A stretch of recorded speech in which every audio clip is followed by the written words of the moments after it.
With so many schools across the country beginning the academic year with remote learning, educators are increasingly worried some students could slip through the cracks and fall further behind, particularly those learning English as a second language. ABC's Erielle Reshef takes a look at the challenges they may face this fall. The COVID-19 crisis forcing schools nationwide to grapple with how or if they can open safely. This photo of mostly maskless kids jam-packed into a high school hallway in Georgia, stoking alarm. 9 students and staff there testing positive. The school moving all classes online. Some parents emotionally debating what should come next. What if worse comes to worse? Will board members commit to contributing to the GoFundMe campaign of a couple facing medical bills after their son or daughter contracts COVID-19? Emblematic of the high-stakes conundrum in education, with some of the most vulnerable students, like those classified as English language learners or ELLs, facing dire effects. For Brooklyn's 7th grader Jared Lee, school here in the U.S. in the best of times has been a challenge. Science and art classes were difficult to teach because of my language barrier, so I ended up telling the teacher that my son will only take English and math classes. But now his mom says the COVID-19 pandemic is posing unparalleled obstacles. It makes it harder for my son to ask questions, especially when he has to take classes virtually with the rest of the classmates. With virtual learning becoming a new norm for many schools nationwide, the switch to the screen is just one more barrier for children of non-native English speakers already facing an uphill battle. When he learns math and doesn't understand, he is unable to ask questions. When I try to teach him, I teach him the way I was taught in Korea. Then my son would tell me that this isn't the way his teacher taught him. And the problems magnified for students with special needs. Jared has autism, and his mom says the major adjustment has rattled her son. Hangout 딜레이 됐잖아. 학교에서 어떠냐고. How do you feel? Sad. Sad? How sad? What did you do after hangout is delayed? What did you do? Jumping and crying, whining for an hour. You don't remember?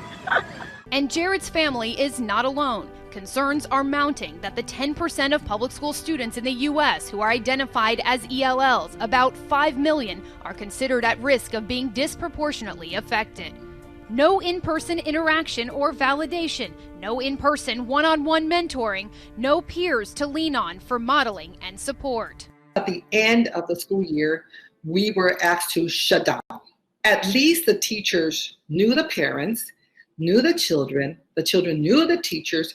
Now, can you imagine our kindergartens, brand new, never been at school, with a teacher another adult that they don't know? So that is going to be a really big challenge for everyone, teachers, parents, and especially our students, and most now, our English learners. It's a reality educators like Chicago principal Judy Sari say is widening existing gaps in education.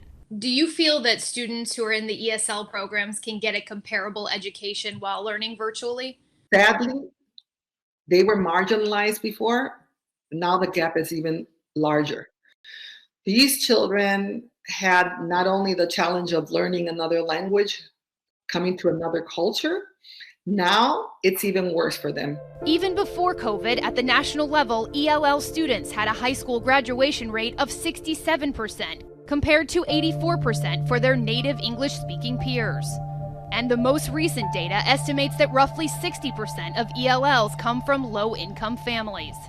We know that now with COVID, for example, it has disproportionately affected Latinos and more, in certain areas more than others, particularly in places like California, knowing that also it's affecting, essential workers, which most of our parents are in. So what does that role at home mean when, mom or dad may not be home to support that learning? Add to that a major shortfall in essential resources like computers and internet, with ELL students less likely to have access to these vital tools. We noticed a lot of the school closings were abrupt, right? And so that turned to a lot of online learning and what that looked like. And connectivity was the biggest issue as we saw that playing out, and also access to devices. 6-year-old kindergartner Tony Rodriguez doesn't have a computer at home, and he and his parents struggle with English language instruction. Difficult because we don't speak a lot of English. We don't know English. And for him, he only knows Spanish. So when he starts school, it's difficult for him. Through the pandemic, his family has turned to a local nonprofit so Tony wouldn't fall behind. Mentor Mary Beth Smith conducting lessons over the phone. We've really practiced vocabulary, and then also just knowing numbers, just basic things that he'll need to know going into first grade.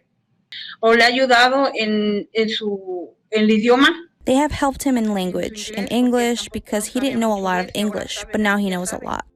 Tony's mom says the personal attention has made all the difference. And it's not just volunteers like Mary Beth going the extra mile. Sari says many ELL teachers in her district are now working in overdrive, some even spending out of pocket to meet the needs of their classes. I know teachers that are going out and buying whiteboards. That's out of their check. They want to be ready. This is a profession. And they know that the only way that they could be able to be the best, and teachers are really, really proud of who they are and their profession. And they're going out and they're spending all this money on instructional materials, on getting ready to prepare these students, on even signing online courses. But with the enormous burden, experts say, comes a new opportunity to brighten the future for these kids. I really do hope that, our system completely rethinks this. This whole, how we serve our communities, thinking about very intentionally. And I think that's the biggest key in all of this is really knowing your students. We have to know the students in front of us. And we've really, I think, we've got to bring this full circle to meeting, them as human beings and their families, and really trying to get them the best support that we can during this time. And create new hope for families like Tony's and Jared's that even in these uncertain times, they won't slip through the cracks. Erielle Reshef, ABC News, New York.